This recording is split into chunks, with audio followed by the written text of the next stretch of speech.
Hello everyone, speed learning channel के editorial discussion में आप सभी का स्वागत है। दैनिक जागरण के आज के एडिटोरियल बहुत इंपॉर्टेंट है और यह जीएस पेपर 3 के जीएस पेपर 2 के इंटरनेशनल रिलेशन से रिलेटेड है, जो यह बताता है कि जो है भारत और ईरान के जो बीच में संबंध खराब हुए हैं उस पर भारत का क्या असर होगा या उनकी व्यापारिक गतिविधियों पर क्या असर होगा। और आज की जो राइटर हैं वे एक बार फिर हर्षवी पंत जी हैं, तो उन्होंने अपना विचार जो है आज के एडिटोरियल में हर्षवी पंत जी ने अपना जो विचार दिया है उससे हो सकता है कहीं ना कहीं सभी लोग सहमत हों कि बीच बीच में क्या क्या इशू होते रहे हैं भारत के और मित्र राष्ट्रों के बीच। तो चलिए डिस्कशन स्टार्ट करते हैं। ईरान की पहेली एक बार फिर भारतीय विदेश नीति को उलझा रही है। कुछ सालों के अंतराल में ऐसे अक्सर होने लगा है। इसी के साथ बातें होने लगती हैं कि कहीं दिल्ली ईरान को गंवाने के करीब तो नहीं। भारत के रणनीतिक हितों के लिए ईरान की महत्ता समझाई जाती है। इसके लिए प्राचीन सभ्यता के दौरान जो रिश्तों की घिसी पिटी दुहाई तक दी जाती है। और साथ ही फिर आगे बताया जाता है कि अमेरिका के दबाव भारत ईरान के साथ अपने रिश्तों को कैसे अनदेखा कर सकता है। क्योंकि हम ईरान का ख्याल नहीं रख पा रहे हैं तो भारत की विदेश नीति का जो समग्र ढांचा है हो सकता है उसको कोई क्षति पहुंचे। इस प्रकार देखें तो बीते 2 दशकों में भारतीय विदेश नीति के जुड़े विमर्श को शायद किसी देश को इतना प्रभावित किया हो जितना कि ईरान द्वारा प्रभाव रहा है। और साथ ही भारत ईरान संबंधों को हालिया जो झटका लगा है वह एक रेल परियोजना को लेकर लगा है। ऐसी खबरें आई कि ईरान के चाबहार बंदरगाह के जाहेदान के बीच विकसित होने वाली परियोजना से भारत को बाहर कर दिया है। और वहीं आगे कहते हैं राइटर कि जो है यह रेल लाइन एक त्रिपक्षीय समझौता का हिस्सा है। इस करार में प्रधानमंत्री मोदी ने 2016 की तेहरान यात्रा के दौरान हुआ था।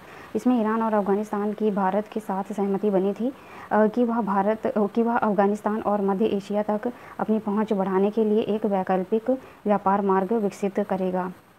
लेकिन इसमें जो है यह भी है कि उसने जो है 1.6 अरब डॉलर की इस परियोजना का जिम्मा भारतीय रेलवे कंस्ट्रक्शन लिमिटेड यानी कि इरकॉन को मिला था। भारत और ईरान के बीच केवल यही एक पेंच नहीं फंसा। इसी साल ईरान के फरजाद बी गैस क्षेत्र के विकास का दारोमदार एक देसी कंपनी को दिया गया।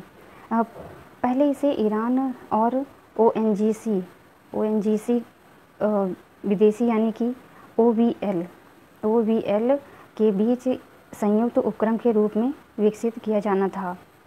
और आगे हालांकि तेहरान ने कहा कि फ़िलहाल ईरान इसे स्वयं विकसित करेगा और वह परियोजना के आगे के चरण में उचित पड़ाव पर भारत को इसमें अवश्य शामिल करेगा।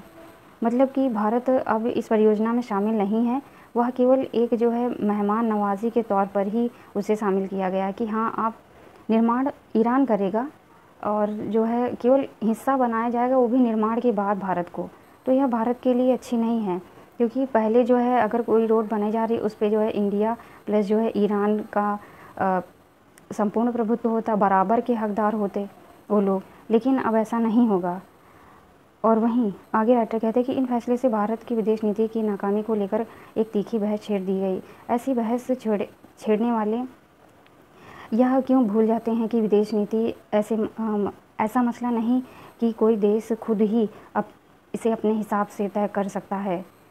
और वहीं आगे कहते हैं कि इसमें कई पक्ष विपक्ष पहलू भी जुड़े होते हैं। जैसे भारत का अपना एजेंडा और प्राथमिकताएं हो सकती हैं, तो वहीं ईरान की वरीयताएं एकदम अलग हो सकती हैं। तेहरान के लिए भारत महत्वपूर्ण अवश्य है, लेकिन इतना भी नहीं कि इसका विदेश नीति को निर्धारित कर सके, कि वह उसकी विदेश नीति को निर्धारित कर सके। और असल में तेहरान की विदेश नीति का जो गूढ़ागणित है वह अमेरिका को ध्यान में रखकर लगाया जाता है। अक्सर यह कहा जाता है कि नई दिल्ली अमेरिका दबाव में तेहरान को अनदेखा कर रहा है, जबकि हकीकत इससे उल्टी है। तेहरान ने न केवल न्यू दिल्ली को नज़रअंदाज किया, बल्कि भारत के घरेलू मामलों में दखलअंदाजी कर रिश्तों को पटरी से उतारने का प्रयास भी किया।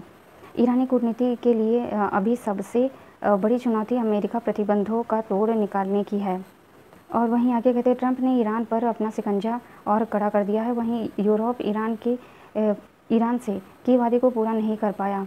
ऐसे में चीन की ओर तेहरान का झुकाव स्वाभाविक ही है। बीते कुछ दशकों के दौरान ईरान में चीन की पैठ बढ़ी है, जो और गहरी हो सकती है, क्योंकि ईरान के पास कोई और विकल्प ही नहीं है। ऐसी खबरें आ रही हैं कि ईरान चीन के साथ आर्थिक और सुरक्षा साझेदारी के लिए 25 वर्षों का मियाद वाला $400 अरब के समझौते पर विचार कर रहा है। यह ईरानी शासन की व्यग्रता को ही दर्शाता है, जिसने शुरुआत में पश्चिम से उम्मीद लगाई थी। वास्तव में अमेरिका प्रतिबंधों के दौर में अगर भारत ईरान में कोई देश कुछ ठोस करने में सक्षम हुआ तो वह भारत ही है। और शुरुआती चरण में कुछ देरी के बावजूद भारत ने दिसंबर 2017 में चाबहार परियोजना के पहले चरण को आरंभ कर दिया। तब से शहीद बेहिश्ती टर्मिनल का जिम्मा उसने ही संभाला हुआ है। और भारत का यद्यपि भारत के लिए यह एक रणनीति निवेश है, जिससे वह पाकिस्तान के बाईपास पर अफगानिस्तान और मध्य एशिया की आसानी से पहुंच सकता है। पाकिस्तानी प्रतिबंधों के दौर में न्यू दिल्ली अपने इस अहम निवेश को सिरे चढ़ाने में सफल रही। इसमें ईरान के साथ एकजुटता से अधिक भारत के लिए रणनीतिक महत्व अधिक था। और हालांकि जो है, ईरान रेल मंत्री ने स्पष्ट किया है कि भारत ईरान रेल लाइन के विकास को लेकर प्रतिबद्धता है, और कुछ निहित स्वार्थ तत्वों भारत को इस परियोजना से बाहर करने का दुष्प्रचार कर रहे हैं। लेकिन इसमें संदेह नहीं कि भारत सहित पूरी दुनिया के साथ ईरान का संबंध स्वाभाविक तय करने में अमेरिकी प्रतिबंध लंबे समय तक अपनी भूमिका निभाएगी। ईरान अपने इस्लामिक रिवॉल्यूशन गार्ड्स कॉर्प्स से जुड़ी एक जो कंस्ट्रक्शन है, खातम अल अनबिया, इस पर जो है परियोजना को शामिल करने पर जोर दे रहा है। अमेरिकी प्रतिबंध को देखते हुए भारत को इस पर ऐतराज़ है।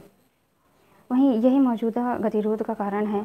यहाँ तक कि चीन भी अमेरिकी प्रतिबंधों को देखते हुए खासी एहतियात बरत रहा है। फिर भी ईरान के साथ उनकी $400 अरब की साझेदारी एक बड़ी बात अवश्य है, लेकिन यह देखने वाली बात है कि ब्राज़ील इसे कैसे फलीभूत करता है।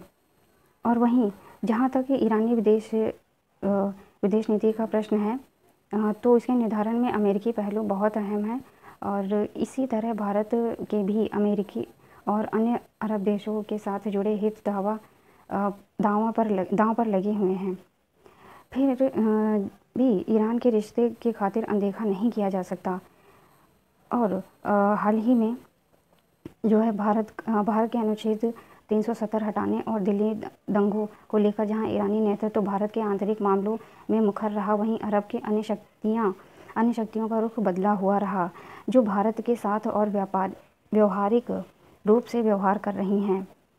और आगे कहते हैं राइटर कि जो है तेहरान को समझना होगा कि इस क्षेत्र और उससे परे भी नई दिल्ली के साझेदार हैं, जिनके साथ उनके ऊंचे दाव लगे हुए हैं। भारत ने ईरान की महत्वाकांक्षाओं का निरंतर समर्थन किया है। वैसे भी द्विपक्षीय रिश्तों को संभालना केवल भारत की ही जिम्मेदारी नहीं है। अगर ईरान भारत का साथ छोड़ने को तत्पर है, तो नई दिल्ली के लिए भी ऐसा करना आसान होगा। लेकिन हालांकि यह है कि अगर भारत किसी से मित्रता करता है, तो जाहिर सी बात है दोस्ती बराबर ही होनी चाहिए, क्योंकि अगर दोनों पक्ष किसी बात को लेकर सहमति होंगे, तभी जो है संबंध और अच्छे होंगे। और अंत में राइटर कहते हैं कि भारत को निश्चित रूप से उसकी कीमत चुकानी होगी, लेकिन यह ईरान को कहीं ज़्यादा भारी पड़ेगी, क्योंकि हाल ही में कोविड-19 के समय में भारत ने बहुत हेल्प की सभी देशों की, चाहे वो ईरान हो, चाहे किसी देश ने भारत को अपना प्रतिद्वंदी बना लिया हो या दुश्मनी के कगार पर आ गई हो बातें, लेकिन भारत ने सबकी हेल्प की है। और आगे भी करता रहेगा। यही भारत की नीति एवं मूल्य हैं, मूल्यों का मुख्य ध्येय है। तो आज का था ये editorial discussion. Thank you very much.